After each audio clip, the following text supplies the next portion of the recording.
What if I told you that everything you think you know about Princess Diana's family is a carefully polished illusion?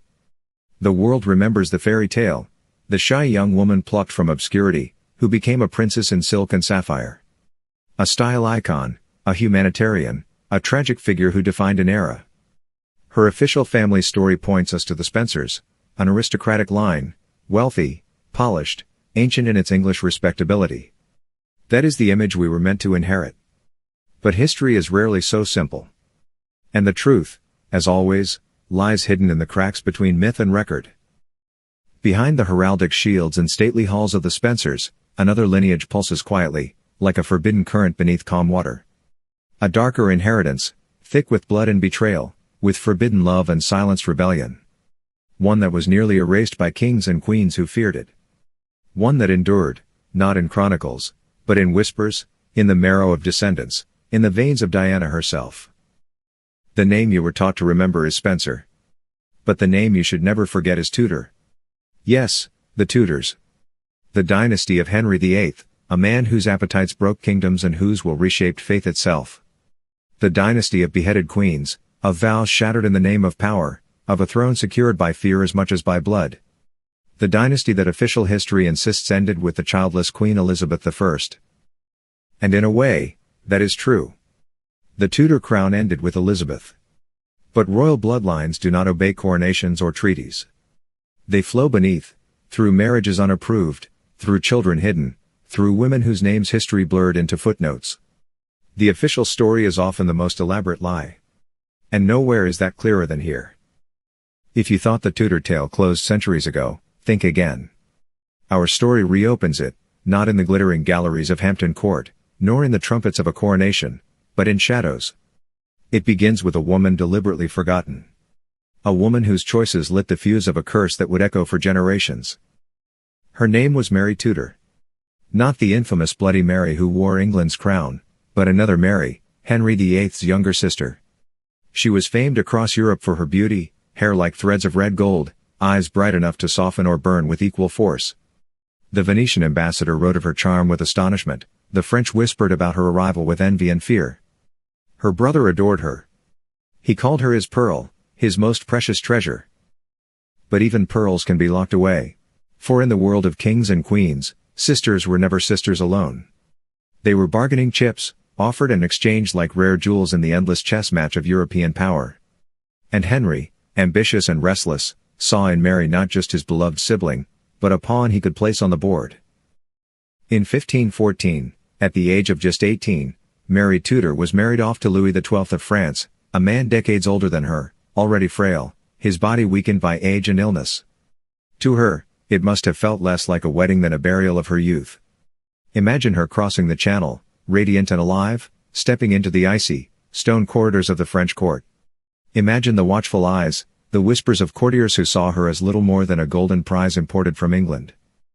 One witness, a guard named Thomas, later told his son that the only warmth in those corridors was the sound of Mary's laughter, echoing against the cold walls. For a time, she shone even there, a flicker of defiance in a foreign palace. But Louis XII did not last. Within 82 days of their wedding, the King of France was dead. Mary was a widow, and, more importantly, she was free. But freedom for a princess in the 16th century was never truly freedom. It was only a pause. A single breath held before her brother, the King of England, decided her fate once more. Mary knew this. She knew Henry would not leave her unattached for long. She was not his sister, she was his pawn. And yet, Mary carried with her a secret. A dangerous, treasonous secret that would set into motion centuries of tragedy and survival. Mary Tudor was not just any royal sister. She was, to her contemporaries, a vision. Chroniclers described her as one of the most dazzling women in Europe, and ambassadors sent home reports of her beauty with the same urgency as they reported troop movements or treaties. To Henry VIII, still young and filled with pride in his dynasty, Mary was more than a sister, she was a treasure he could display on the great stage of continental politics.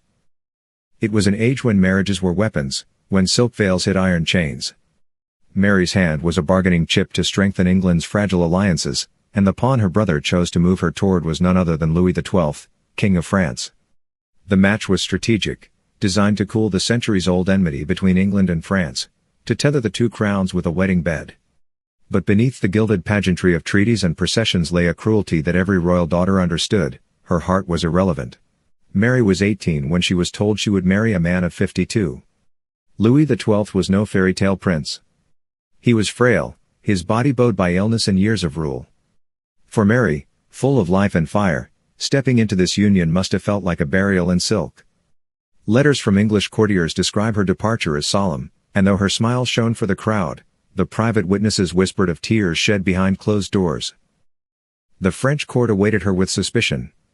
To them, she was a foreigner, an ornament purchased at political cost, a young woman bound to a failing king.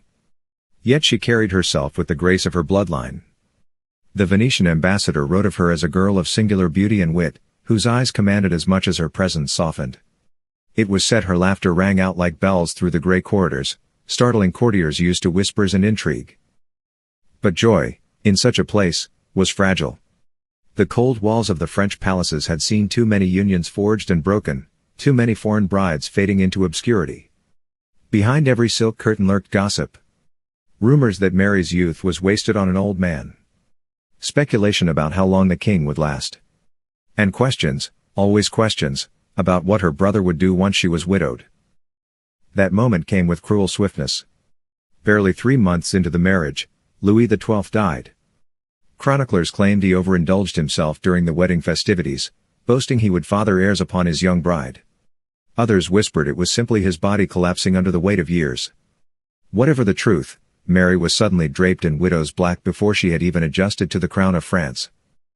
For a fleeting instant, she was something rare in royal Europe, unbound.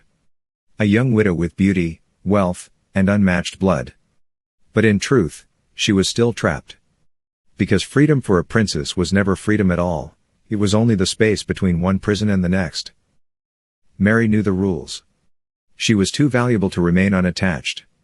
Her brother Henry VIII, calculating as ever, would soon barter her again, perhaps to cement ties with the Habsburgs, perhaps with another European throne. She was not her own. She was his instrument. And yet, beneath the silks of mourning, Mary held on to something Henry could never have foreseen. A promise made long before she set foot in France. A promise that, if kept, would ignite Henry's fury and set the course of a bloodline cursed to endure centuries of suspicion and sorrow. Mary Tudor's widowhood was supposed to be a pause, a brief interlude before the game of dynastic marriage began again. In the world of 16th-century monarchs, a woman like Mary was not a person with her own choices, but a vessel of diplomacy. Her beauty, her womb, her very existence were political currency. Henry VIII, her brother, understood this better than anyone. Barely 5 years into his reign, he was still building his reputation as the great player of Europe's chessboard. The sudden death of Louis XII, rather than a tragedy, was to him an opportunity. He imagined Mary remarried to another crown, her hand purchased with alliances, her children binding England to powerful neighbors. In his mind, she was already back on the bargaining table.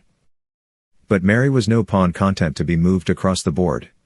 She had endured France's cold stone palaces, the whispers of courtiers who mocked her youth beside an old man, and the claustrophobic life of a foreign queen. In those brief months she had tasted the full bitterness of being used for power. And she had not forgotten the promise she carried in her heart. Before her departure to France, long before the jewels and treaties and tears, she had fallen deeply in love with Charles Brandon, Duke of Suffolk. He was no king, no emperor, no royal heir. But he was Henry's closest companion, a man of charm and ambition, a soldier and courtier who had risen by talent and loyalty. Most importantly, he had Mary's heart. Their bond was no childish fancy whispered in gardens, it was a solemn vow. If fate ever left her a widow, she would not allow herself to be bartered again. She would choose her second husband, and it would be him. It was an impossible promise. In Tudor England, royal women were bargaining chips, not brides for love. To defy the king's will was not simply disobedience, it was treason. Treason meant the Tower. Treason meant the axe. Yet Mary, even draped in mourning, clung to it fiercely. She was Henry's sister, yes, but she was also a woman determined, for once, to claim her life. When news of Louis's death reached England, Henry VIII moved swiftly. He dispatched Charles Brandon himself to France to escort his widowed sister home. Outwardly, it was a gesture of trust, his dearest friend tasked with protecting his beloved sister. But Henry was no fool. He knew of their affection. And so, as a sign of loyalty, and as a warning, he pressed into Charles's hand a heavy golden signet ring. "This," he told him, "is my faith in you. Do not betray it." Imagine Charles on that journey across the Channel. The spray of salt water on his face, the creak of the ship's timbers, and in his pocket the ring, heavy as a stone. It was not simply gold. It was a chain. A reminder that every step he took toward Mary was also a step toward the gallows. When he arrived in France, he found Mary cloaked in widow's black, her chambers draped in velvet. Yet when their eyes met, grief fell away, replaced by something older, something more dangerous, recognition. Longing? The memory of a promise. That night, Mary did not wait for fate to decide her future. She confronted him with a demand as sharp as a blade: "Will you marry me?" Charles Brandon hesitated. To marry the King of England's sister without royal consent was nothing less than treason. The law was clear: it was death, swift and merciless. He had seen Henry's wrath before. He knew what the Tower of London looked like from the inside. He knew the sound of an executioner's axe grinding against the block. But Mary Tudor was not asking. She was commanding, her voice fierce, her eyes alive with defiance. She had endured the cold halls of France, the indignity of being sold like cattle. She would not endure it again. "If you do not marry me now," she told him, "I will be forced into another union of my brother's choosing. And I will make sure the king knows it was you who refused me. That you broke his sister's heart." It was a masterstroke of manipulation, born of desperation. Charles was trapped between two dooms. To marry her was treason. To refuse her was betrayal, and Henry's fury would fall on him all the same. So, in a small chapel on the outskirts of Paris, far from the gilded courts of kings, they defied the crown. With only a trembling priest and a few nervous attendants as witnesses, Charles slid a borrowed ring onto Mary's finger. The moment his hand touched hers, a gust of wind burst through the chapel doors, extinguishing half the candles and plunging the chamber into shadow. The priest gasped, crossing himself. To some, it was a sign of divine disapproval. To others, a warning of the storm that would follow. They were married. And they were doomed. Every mile of the journey back to England was agony. The creak of the ship felt like a scaffold groaning underweight. The crash of waves against the hull echoed like the slam of dungeon doors. Neither Mary nor Charles could eat, neither could sleep. At Dover, they began to draft letters, pleas, bargains, desperate bribes. Mary offered her dowry, the jewels of France, everything she owned, if only her brother would spare them. Charles wrote to Cardinal Wolsey, the king's powerful advisor, begging for intervention. But the silence that followed was colder than the Channel winds. When their ship finally touched English soil, the welcome was as stark as death. No banners, no trumpets, no cheering crowds. Only a handful of grim-faced officials. One of them, Sir Giles Daubeny, refused to address Mary as Your Grace. Instead, he looked at Charles with open contempt. The message was unmistakable: you are no longer the king's friend. You are a traitor. Word of their marriage had already spread. By the time they reached London, the court was aflame with gossip. And at its center, like a great storm gathering strength, stood Henry VIII. This was no mere betrayal of etiquette. It was not just disobedience. It was humiliation, personal and public. His sister, his jewel, had been stolen. His dearest friend had deceived him. And all of Europe was watching. Henry VIII was not a man who tolerated fools. And now he had been made one. The road from Dover to London should have been a royal procession. Instead, it felt like a funeral march. Where there should have been cheering crowds, there was silence. Where banners should have fluttered, there were only watchful eyes. Mary and Charles were not treated as returning nobility but as prisoners under escort. Every inn where they stopped kept them confined to their chambers. Servants who once bowed deeply now turned away, whispering behind their hands. Even the youngest, pages and scullery boys, avoided their eyes, as though proximity to treason might taint them. One night, a stable boy named Finn, who had once idolized Charles Brandon, dared to slip a crude drawing under their door. Two figures, a scaffold, and the Tower of London looming overhead. It was a child's sketch, but the message was clear: the country expected their execution. When they reached London, the silence was almost unbearable. No crowds jeering, no loyal subjects cheering, just the hush of a city holding its breath. They were separated at once. Mary, the king's sister, was placed in chambers gilded with flowers, silver platters, and velvet cushions. But the doors were locked from the outside. It was luxury as a prison. Charles, by contrast, was led to a bare stone chamber. A single barred window looked onto nothing but a blank inner wall. His world shrank to 4 cold walls and the gnawing thought of the axe. This was Henry VIII's first move. Not execution, not torture, silence. Isolation. He wanted fear to eat them alive from within, to hollow them before he passed judgment. Days stretched into weeks. Letters went unanswered. Rumors trickled in, of council meetings, of debates about their fate, but nothing certain. The silence itself became a weapon, pressing down heavier than chains. Then, at last, the summons came, but only for Charles. He was marched through Greenwich Palace, its walls hung with tapestries glorifying Henry's triumphs in battle. Each embroidered victory seemed to mock him as he walked toward his fate.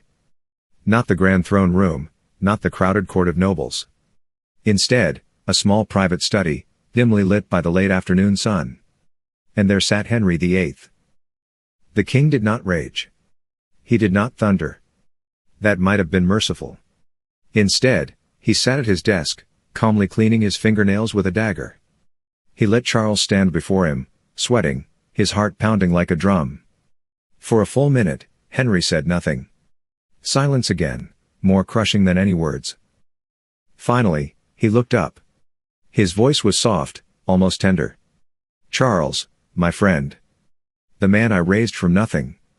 Did you really think I would not find out?" The dagger gleamed in his hand as he gestured to a chair. Charles sat, his knees weak. "You know the law," Henry continued. "To marry the king's sister without his consent is treason. And the punishment for treason is death." He paused, smiling thinly. The headsman sharpens his axe each morning. Sometimes he asks his wife, "Who will it be today?" "I wonder." The words hung in the air like a noose. And then, Henry smiled.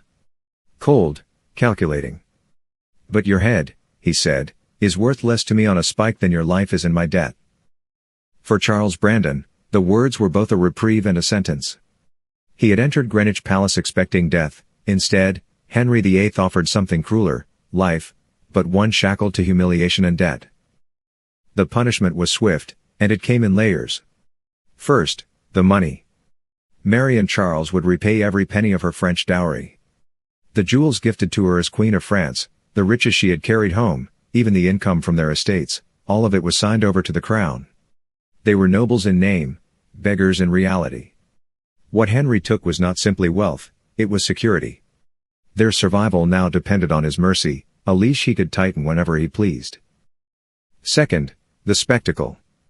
Their secret wedding in a darkened chapel had been an act of rebellion, defiance in its purest form. Henry would not allow it to remain so. He commanded that Mary and Charles remarry, this time publicly, at court, under his gaze. They would kneel before him, beg forgiveness, and submit. What had once been their victory of love would be rewritten as a display of obedience. Their love story would not be remembered as passion, it would be remembered as surrender. And then came the final cruelty.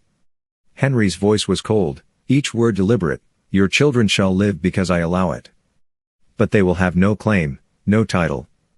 They will be watched." It was a curse disguised as permission. Their children would be born under suspicion, their blood a threat to the crown rather than its strength.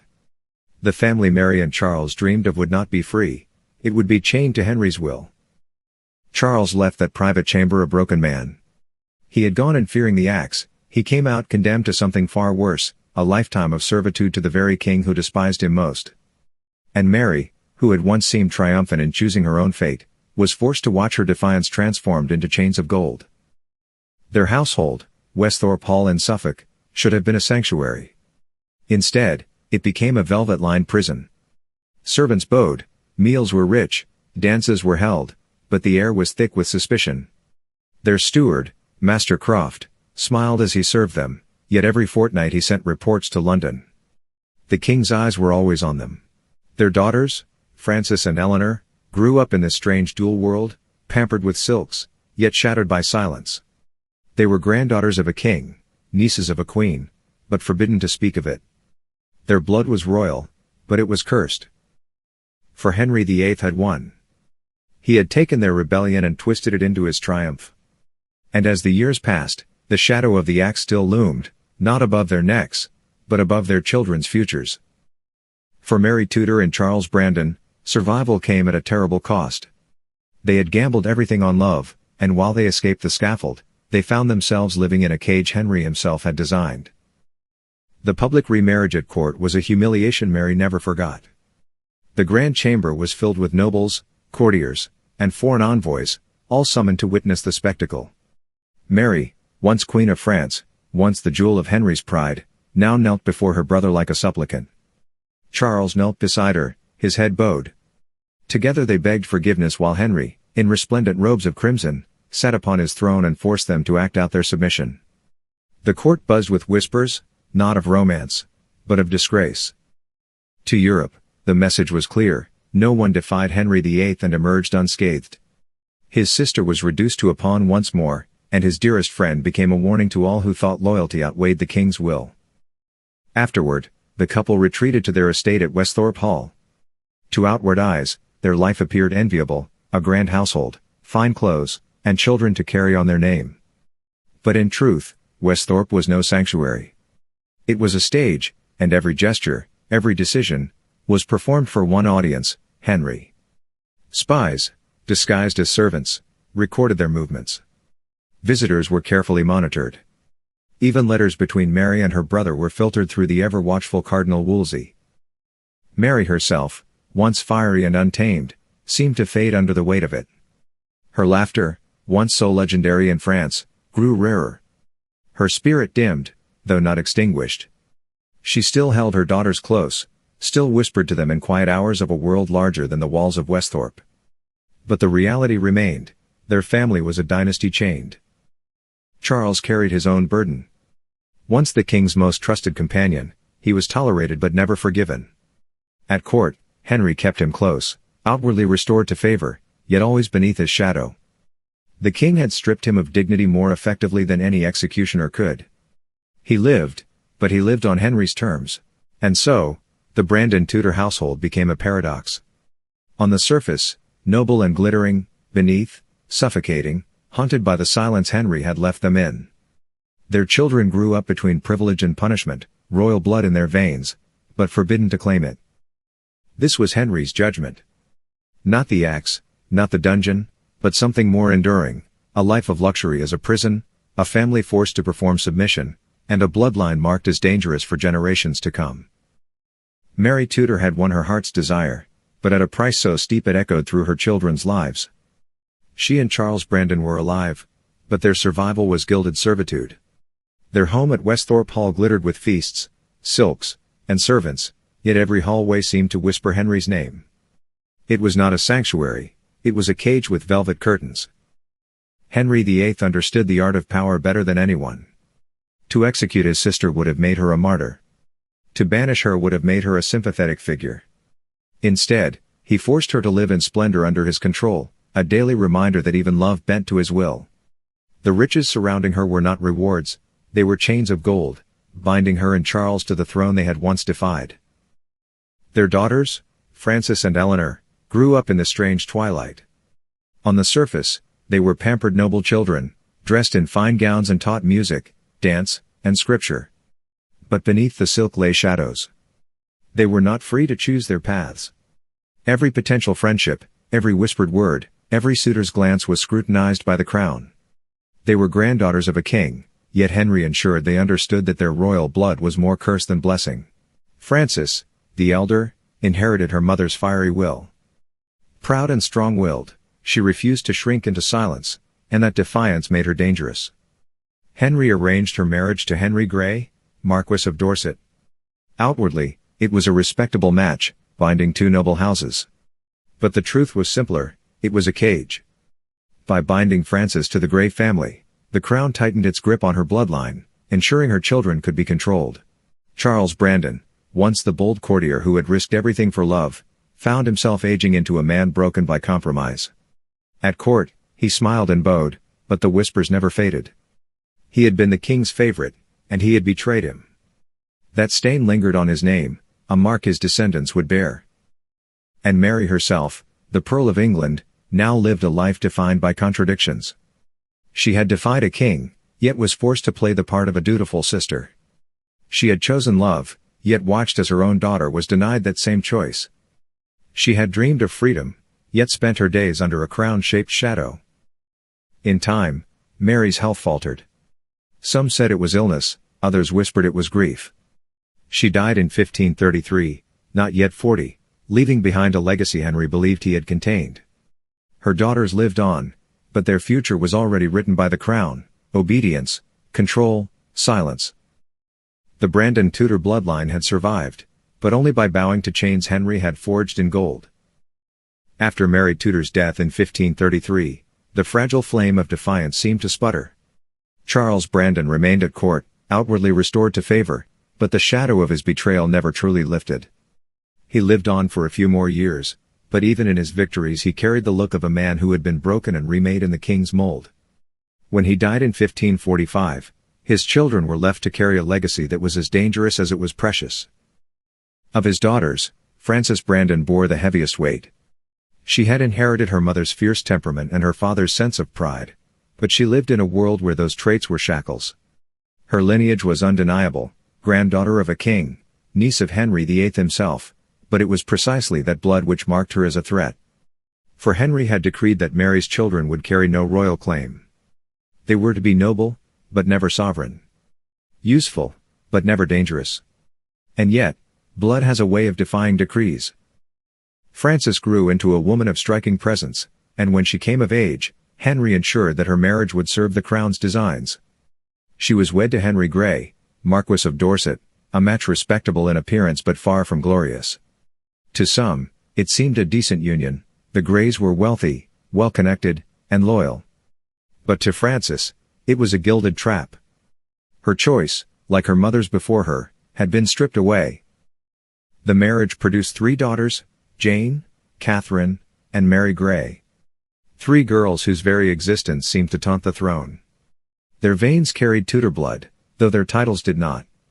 And in the ever-shifting tides of succession, that blood was both promise and peril. Jane, the eldest, was unlike her mother. Where Frances was fiery, Jane was contemplative. She loved books more than jewels, study more than feasts. Tutors praised her intellect, noting that she read Greek as easily as others read English, and devoured scripture with a fervor that astonished even hardened reformers. To many, she seemed less a child of courtly intrigue than a scholar cloistered in her own world. But that brilliance would prove to be her undoing. Frances, watching her daughter grow, must have felt the pull of irony.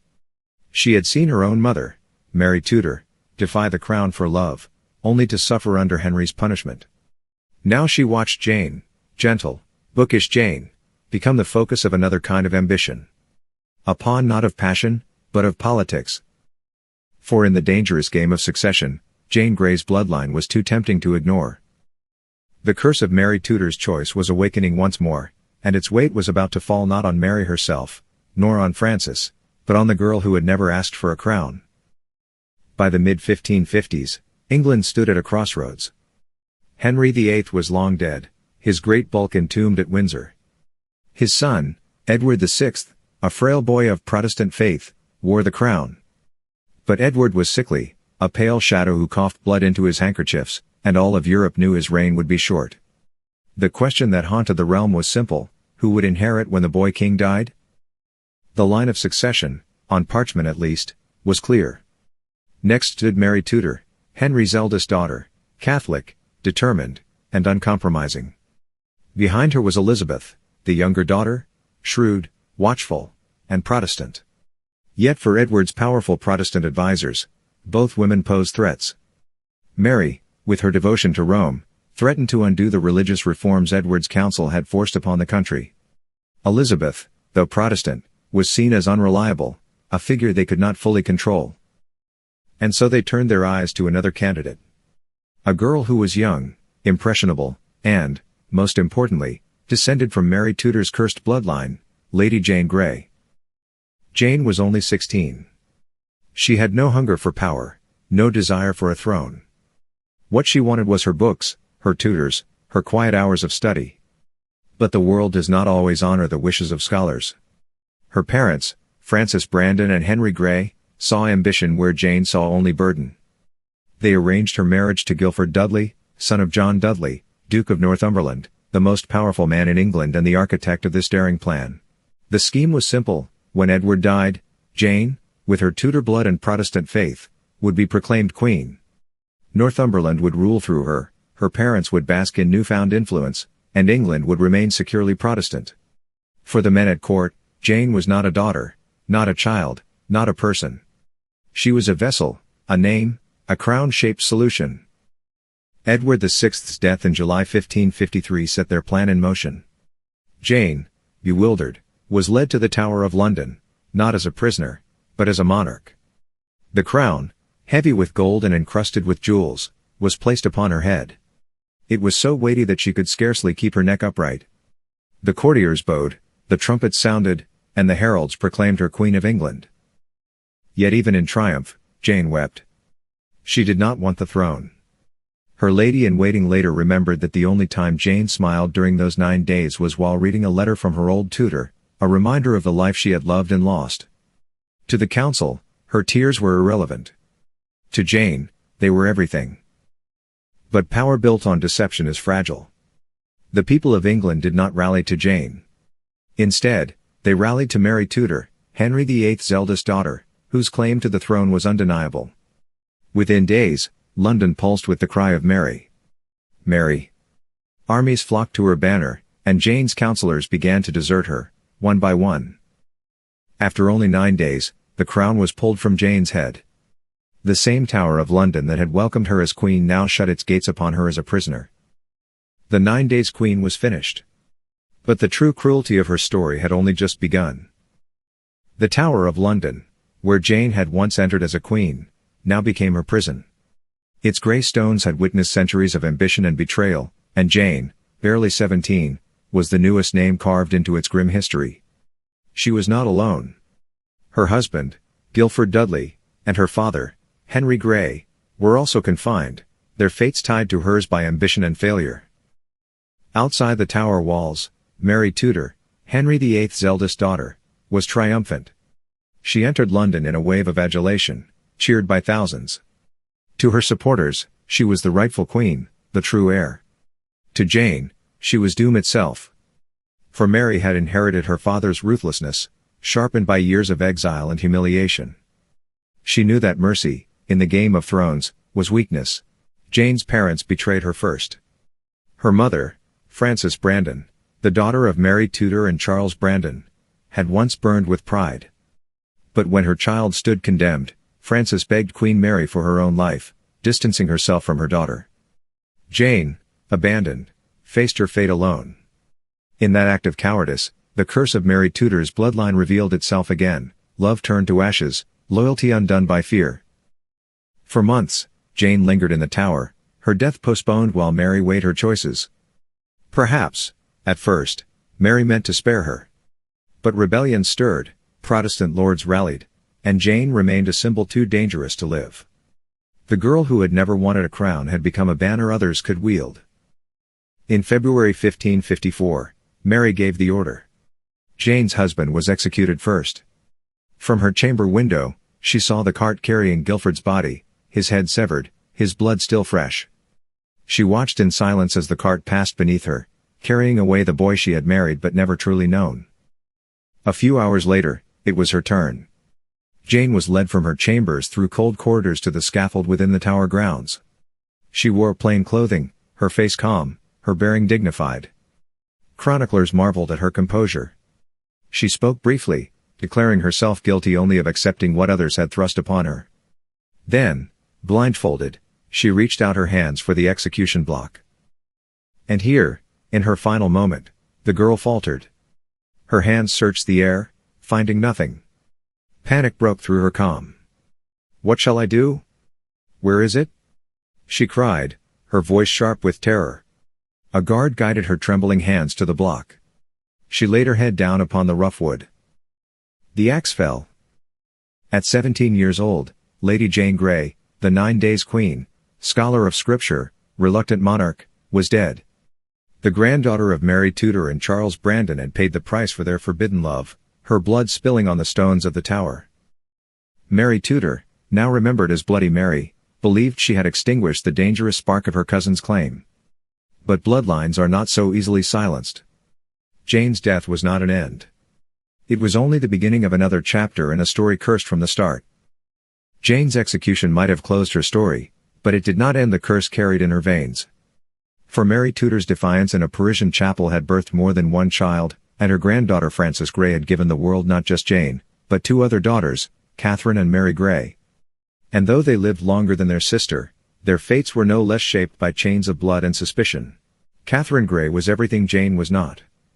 Where Jane was quiet, studious, and pious, Catherine was lively, charming, and by all accounts strikingly beautiful. She had her mother's Tudor fire, but none of her sister's caution. That, in Elizabethan England, was a perilous flaw. For by the time Elizabeth I claimed the throne in 1558, Catherine Grey was one of the most dangerous women in England. Elizabeth, famously unmarried and childless, had no clear heir. And in the twisting genealogy of the Tudors, Catherine stood high in the line of succession. She was the granddaughter of Mary Tudor, sister to Henry VIII. Her blood was royal, her claim undeniable. To some Protestants, she was the rightful heir, a living alternative to Elizabeth herself. Elizabeth saw the danger. She had watched what ambition had done to Lady Jane Grey. She would not allow her cousin to repeat the story. And yet Catherine, like her grandmother Mary, made the fatal choice of marrying for love. Her heart belonged to Edward Seymour, brother of the late Jane Seymour, Henry VIII's third wife. The match was secret, passionate, and foolish. When Catherine's pregnancy betrayed her, Elizabeth's fury exploded. The Queen declared the marriage invalid, the children illegitimate. Catherine and Edward were torn apart, imprisoned in separate castles, never again allowed to see one another. Their letters, smuggled by sympathetic hands, were the only fragments of love permitted. Catherine withered in captivity, her health failing with each passing year. She died at 27, officially of illness, though her jailers whispered that her heart had simply broken. Her younger sister Mary Grey was even more unlikely to pose a threat, at least in theory. Born with dwarfism and a crooked spine, she was mocked at court, treated as harmless, a figure more for jest than for fear. Yet Mary, too, inherited the fatal spark of her bloodline, the refusal to let the crown dictate her heart. She chose love, as her grandmother and her sister had before her, marrying Thomas Keyes, the Queen's sergeant porter, a man of humble rank, far beneath her station. Elizabeth, once again, would not forgive. Though she spared Mary's life, she placed her under house arrest, separated from her husband for years. The little freedom she had was a shadow, a parody of liberty. Mary Grey died in obscurity, another broken figure in a family haunted by its inheritance. 3 sisters. 3 daughters of Frances Brandon. Jane, executed for a crown she never wanted. Catherine, imprisoned for a love she could not deny. Mary, diminished and mocked, punished for daring to choose her own husband. The curse of Mary Tudor and Charles Brandon's secret marriage had claimed yet another generation. And the message from the throne was mercilessly clear: this bloodline, however bright, would never be allowed to flourish. Elizabeth I ruled with a brilliance that made her age legendary, but beneath her splendor lay a heart carved by paranoia. She had inherited her father's crown, his temper, and his suspicion. Like Henry VIII, she saw rivals in every shadow. And Catherine and Mary Grey were more than shadows, they were blood, close enough to the throne to make her uneasy. Elizabeth never married, never named an heir. This decision, shrouded in her own fears and ambitions, made her reign a constant game of balancing power. Who would succeed her? Who dared to whisper a claim? And among those whispers, the Grey sisters' names arose again and again. They were granddaughters of Mary Tudor. Their blood was pure enough to carry a crown, and that alone made them dangerous. To Elizabeth, mercy was not strategy, it was weakness. So she clipped the Grey sisters' wings not with the axe, but with subtler tools. Catherine's marriage was invalidated, her children branded bastards. Her love story became a crime. When Catherine begged to see her husband again, Elizabeth's counsel coldly refused. Instead, she was shuttled from one castle prison to another, until her health waned and her spirit collapsed. Mary Grey, mocked for her stature, was treated as harmless until she too chose love. Her marriage to Thomas Keyes, a man utterly beneath her rank, should have been laughable. Yet Elizabeth made sure it became tragic. By declaring the union unacceptable, she condemned Mary to years of isolation. What might have been a simple act of defiance became another tale of suffering.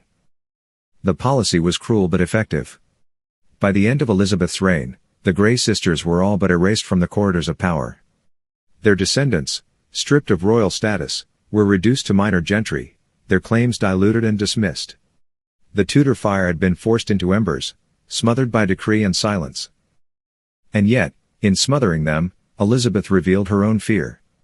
The bloodline of Mary Tudor was too potent, too dangerous to be left untamed. It had to be buried under illegitimacy, obscurity, and ridicule. The crown demanded that their memory fade, that their lineage dissolve into the countryside, forgotten among parish records and provincial marriages. It almost worked. By the 17th century, the descendants of the Greys were no longer spoken of in courts or chronicles. They lived quieter lives, as clergymen, landowners, or modest squires. The blood of Mary Tudor flowed still, but hidden, muffled beneath generations of silence. But bloodlines, no matter how tightly chained, have a way of surviving. Sometimes in whispers, sometimes in shadows. Sometimes in plain sight, waiting for centuries until history circles back and remembers them. Centuries passed, and the Tudors became legend. Their portraits stared down from palace walls, their scandals filled plays and chronicles. Henry VIII, with his wives and his appetites. Elizabeth I, with her golden hair and iron will. But Mary Tudor, the pearl who defied her brother for love, was reduced to a footnote. Her descendants, the Greys, were remembered not as a dynasty, but as a cautionary tale, a queen who reigned for 9 days, and sisters whose lives ended in sorrow. It seemed the curse had achieved its purpose. The line of Mary Tudor was broken, smothered, erased from the stage of power. And yet, bloodlines are stubborn things. They slip through cracks, flow through forgotten branches, and survive in silence.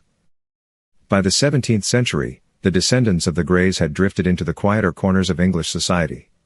No longer contenders for crowns, they became country gentry, local magistrates, clergymen's wives. They lived in manor houses far from London's glare, where their royal ancestry was a whispered rumor rather than a source of danger. Their names faded from court records, but their blood endured. It was in these quiet generations that the Grey line intertwined with another family name, Spencer. At first glance, the Spencers were nothing extraordinary. They were sheep farmers who grew wealthy, landowners who rose steadily in prestige. Respectable, but unremarkable. Their reputation was for stability, not scandal. By the 18th century, they had become part of the aristocratic tapestry of England, wealthy, titled, proper. Yet woven into their lineage, almost invisible, was the blood of Mary Tudor and Charles Brandon.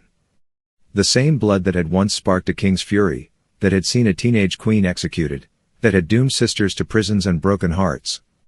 Now it pulsed quietly in the veins of country squires and countesses, forgotten by history, but never gone. Even in obscurity, traces of remembrance lingered. Names carried forward like secret markers. Frances, the name of Mary's daughter, appeared again and again in Spencer baptismal records, a faint echo of a defiant princess. Old letters, preserved in estate archives, hinted at pride in long-ago connections to royalty, though never spoken too loudly. It was safer that way. The curse seemed to have dulled. No one was executed, no one imprisoned. The Tudors were long dead, the Stuarts had risen and fallen, and the Hanoverians sat on the throne. England moved forward, and the hidden Tudor blood moved with it, folded neatly into the fabric of respectable aristocracy. But history, like blood, has a way of circling back. And in time, the forgotten legacy would resurface, not in a dusty archive, but in the luminous eyes of a young woman whose name would be spoken across the world. By the 19th century, the Spencer family had become a fixture of English nobility. They no longer resembled the quiet sheep farmers who once clawed their way into wealth. They were earls, viscounts, and patrons of politics. Their estates sprawled across Northamptonshire, their portraits hung in gilded frames, and their sons and daughters married into powerful houses. Outwardly, they embodied stability, loyalty to crown and country, the very image of English respectability. Yet beneath the polish, something older lingered. The Spencer family tree carried branches tangled with forgotten royalty. The blood of Mary Tudor and Charles Brandon, once cursed, still pulsed beneath their name. The world did not speak of it, but the family seemed to remember in subtle ways. Certain names appeared again and again, echoes of long-dead ancestors who had suffered for their lineage. Francis, especially, recurred like a whisper, as if the memory of Mary's daughter refused to vanish. This was no coincidence. Nobility in England lived not only by wealth and land but also by story. Lineage was a weapon as powerful as a sword, and the Spencers understood the value of carrying whispers of royal descent, even if carefully veiled. They could not claim crowns, but they could quietly carry the weight of history in their blood. The irony was sharp. The very line Henry VIII had tried to crush, humiliating his sister, stripping her children of titles, branding her grandchildren as dangerous, was thriving in silence. The descendants of Mary Tudor no longer wore crowns, but they endured, century after century, rebuilding influence until their name was again impossible to ignore. By the 20th century, the Spencer family stood among the highest echelons of the aristocracy. They were not monarchs, but they dined with monarchs. They were not sovereigns, but they walked easily in sovereign halls. Their ancestral houses, like Althorpe, became symbols of grandeur and continuity. The curse, if it lingered, had gone quiet, waiting. And then came John Spencer, the 8th Earl Spencer. He had a daughter, shy, luminous, seemingly ordinary despite her title. She worked as a kindergarten assistant, photographed in modest skirts and sweaters, her blue eyes carrying both innocence and intensity. Her name was Diana Frances Spencer. That middle name, Frances, was no accident. It was a thread of memory, stretching back across centuries, to Frances Brandon, the daughter of Mary Tudor and Charles Brandon. When Diana stepped into the spotlight of history, the world called her a commoner marrying into royalty. But nothing could be further from the truth. In her veins ran the same blood that had once defied Henry VIII, that had endured prisons, scaffolds, and exile. The story was not beginning with her marriage, it was returning. A family once cursed into silence was about to step back into the heart of monarchy. Diana Frances Spencer seemed, at first glance, an unlikely figure to stir the ghosts of centuries past. She was quiet, almost self-effacing in her youth, a girl who preferred the company of children to the glitter of London parties. At Althorpe, the ancestral Spencer estate, she wandered the same grounds where portraits of long-dead ancestors hung, their eyes painted in oils, their blood once feared by kings. She may not have known it then, but the story of her life was never just her own. It was the echo of a promise whispered in a French chapel 500 years earlier. The world knows the fairy tale, a shy young woman, just 19, chosen as the bride for Charles, Prince of Wales. A wedding watched by nearly 1 billion people. The silk gown, the endless train, the glittering jewels. The girl transformed into a princess before the eyes of the world. But behind the romance, behind the triumphant music of Westminster Abbey, history was quietly circling back on itself. For Diana was no commoner. The newspapers called her that, shaping her into a Cinderella who rose from obscurity. But her blood was anything but ordinary. Through her Spencer line, she was the direct descendant of Mary Tudor, Henry VIII's younger sister. The same Mary who had once defied a king for love. The same Mary whose descendants were branded cursed, silenced, and stripped of power. And now, that hidden bloodline was walking down the aisle of St. Paul's Cathedral, marrying into the House of Windsor, the very heart of monarchy. What Henry VIII had once tried to erase was returning to the throne room. The irony was exquisite. A dynasty that had fought so ruthlessly to bury Mary Tudor's children was now embracing them, unwittingly, in the person of Diana. She carried herself with grace, with humility, with the same radiant charm her ancestor had once carried into the cold courts of France. And just like Mary, she was adored by the people.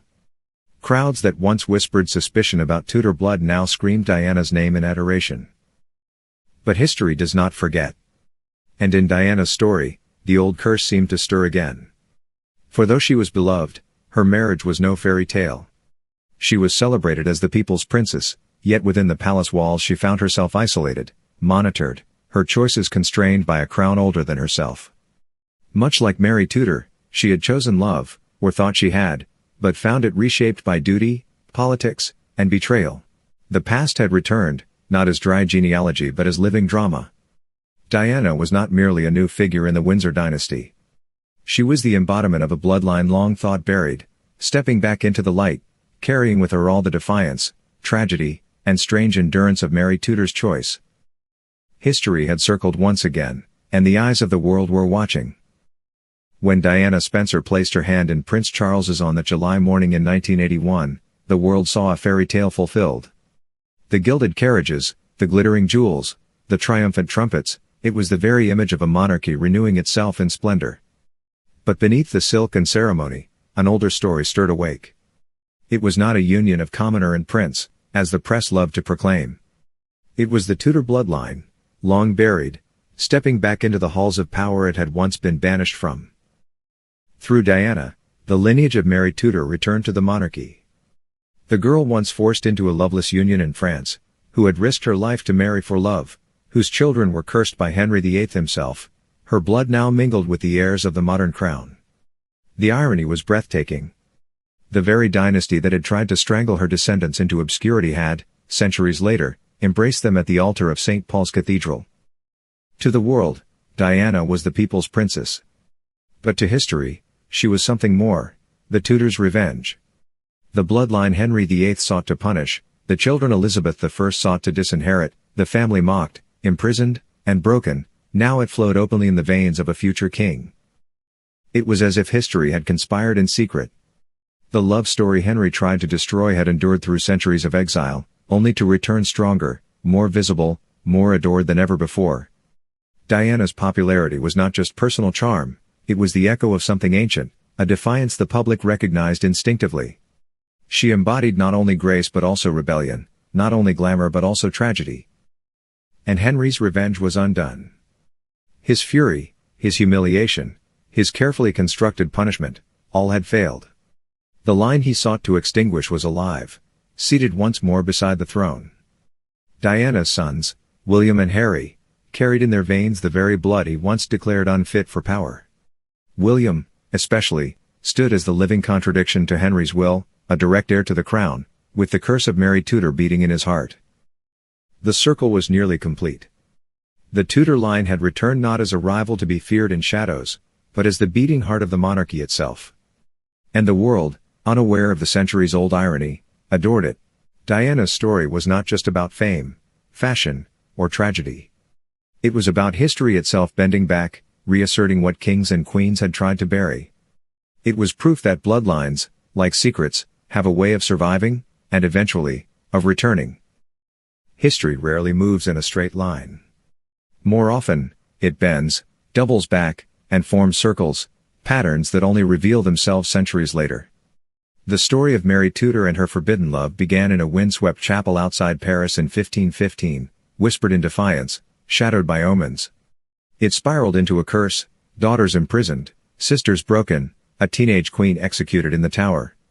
It seemed destined to vanish into silence, swallowed by the power of monarchs who feared that bloodline too much to let it breathe. And yet, it did not vanish. It endured, hidden beneath layers of obscurity, folded into quiet country families, disguised beneath the name Spencer. For centuries, it waited. When Diana Frances Spencer was born in 1961, no one could have imagined she carried the ghost of that old defiance. But when she married into the House of Windsor, the circle closed. The blood Henry VIII tried to erase, the family he humiliated and chained, returned to the throne in the most public way imaginable. Diana's sons, William and Harry, did not just inherit the Windsor name. They carried within them the very blood Henry had feared, the very lineage queens had tried to suppress. And now, with William standing as heir to the throne, that blood will one day sit upon it.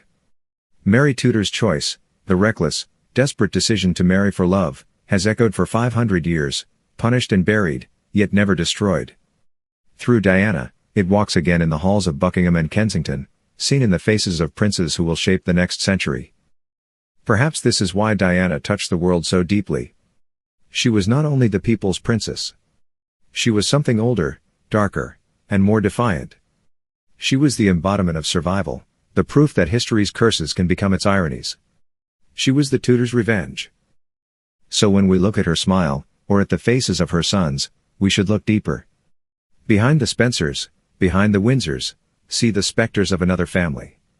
See Mary Tudor, the pearl who risked everything for love. See Charles Brandon, who chose passion over obedience. See Lady Jane Grey, who walked calmly to the scaffold. See Catherine and Mary Grey, who loved despite chains. Their story never ended. It simply waited, pulsing through centuries, until a shy young woman named Diana brought it home. And now, it prepares to wear the crown once again.